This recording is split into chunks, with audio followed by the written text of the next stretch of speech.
Have you ever wondered why you're not achieving the success that you want in either your personal life or your business life? Hi, I'm Phil Badura, and this week I want to share with you the 4 zones to achieve success. And I'm going to do this through a series of slides where the picture tells 1,000 words. So let's start with those 4 zones. We're going to be talking about the comfort zone, the fear zone, the learning zone, and the growth zone, which will actually lead to success.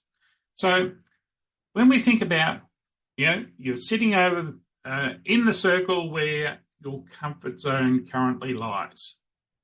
But we also know that there will be some special things that we should be doing, and if we did do them, that's where the magic really happens.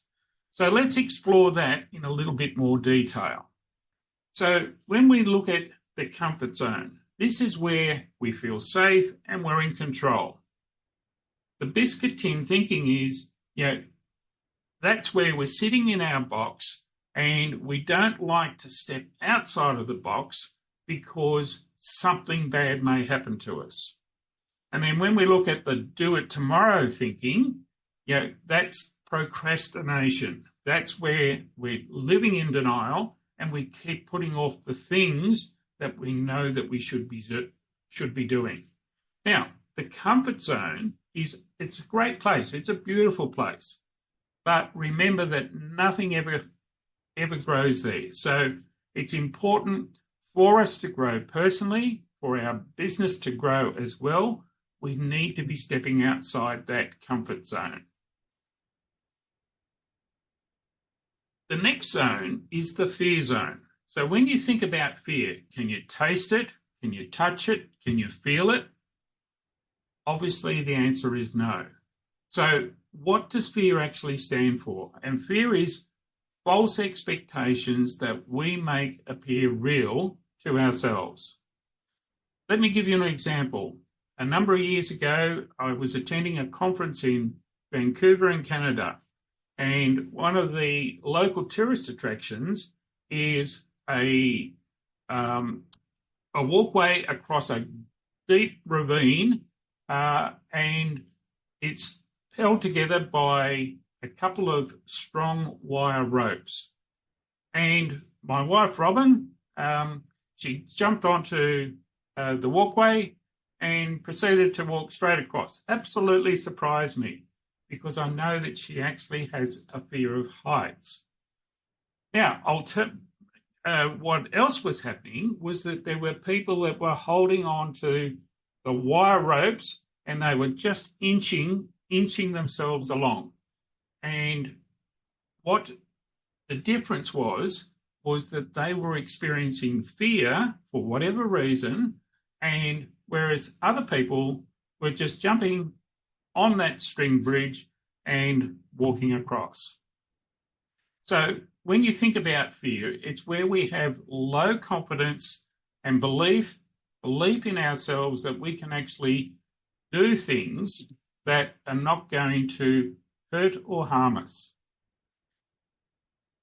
What else happens in the fear zone is when we look for excuses or we lay blame. That's when we're below that point of power.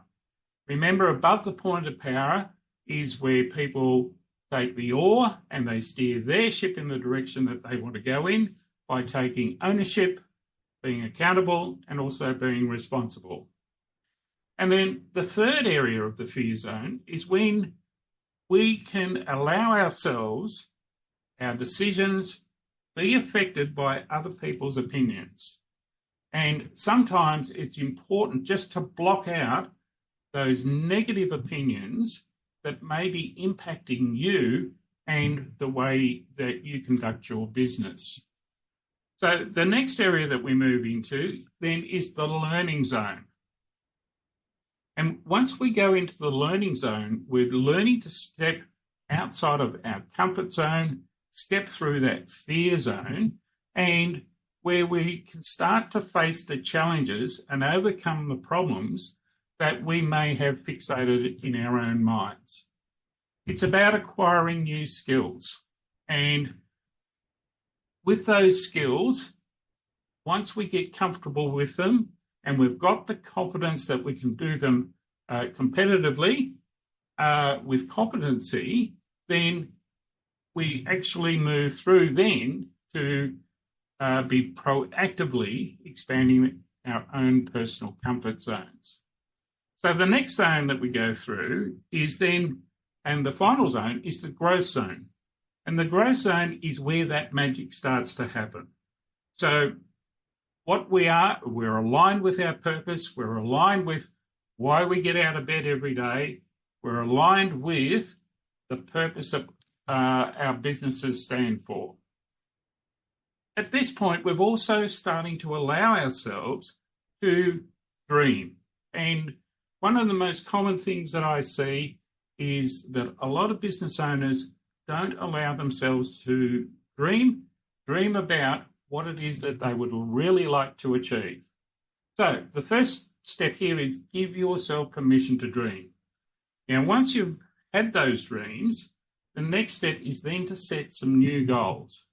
What I call BHAG goals, big, hairy, audacious goals that you've got no idea how you're going to achieve it just yet.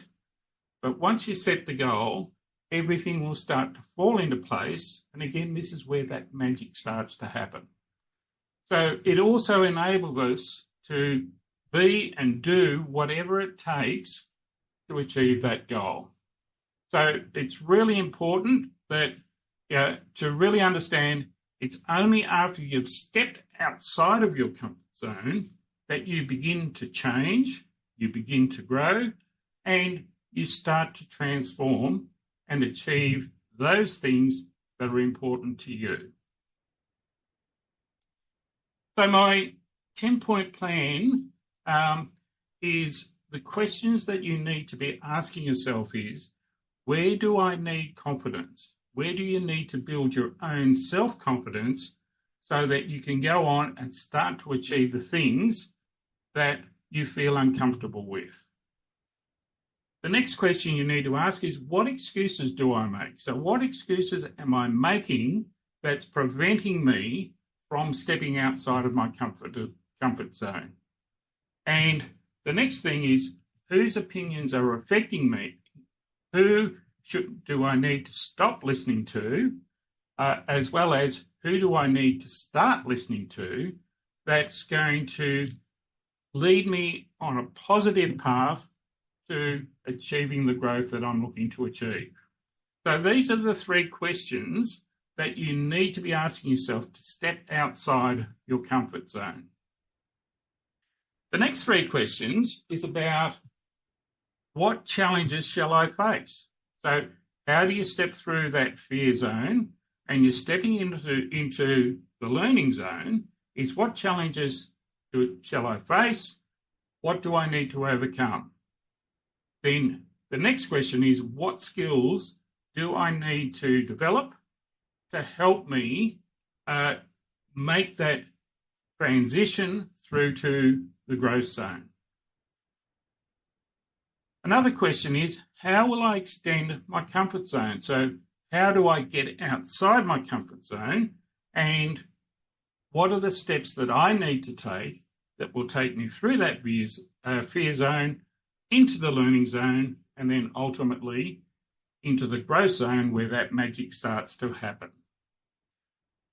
And then the next set of questions that you need to be asking yourself is, what is my purpose for the next 90 days?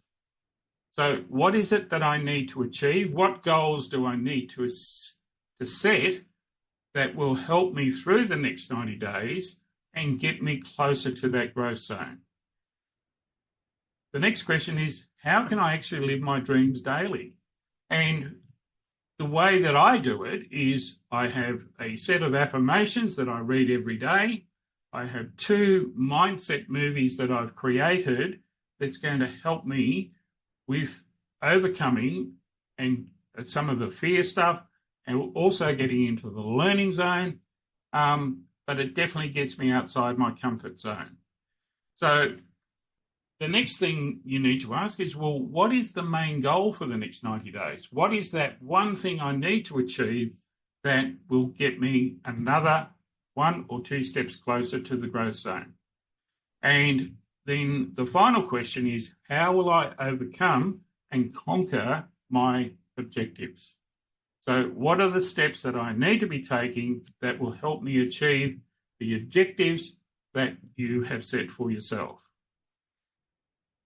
So when we look at your comfort zone being on the left-hand side and then where the magic actually happens, it's those small steps that you take that are going to get you 1 step closer to where that magic happens. And it's near impossible to do it all in 1 step. It will be a series of small steps that you take in working from your comfort zone to the growth zone, and that's where that magic happens. So it's important to remember here, there is no growth in the comfort zone. There is no comfort in the growth zone. So a great quote, and my challenge for you is, what steps are you going to take today, starting today, that will be a step outside your comfort zone? Phil Badura from Action Coach Business Steps. Please reach out if you'd like any more information on how to achieve that getting out of your own comfort zone.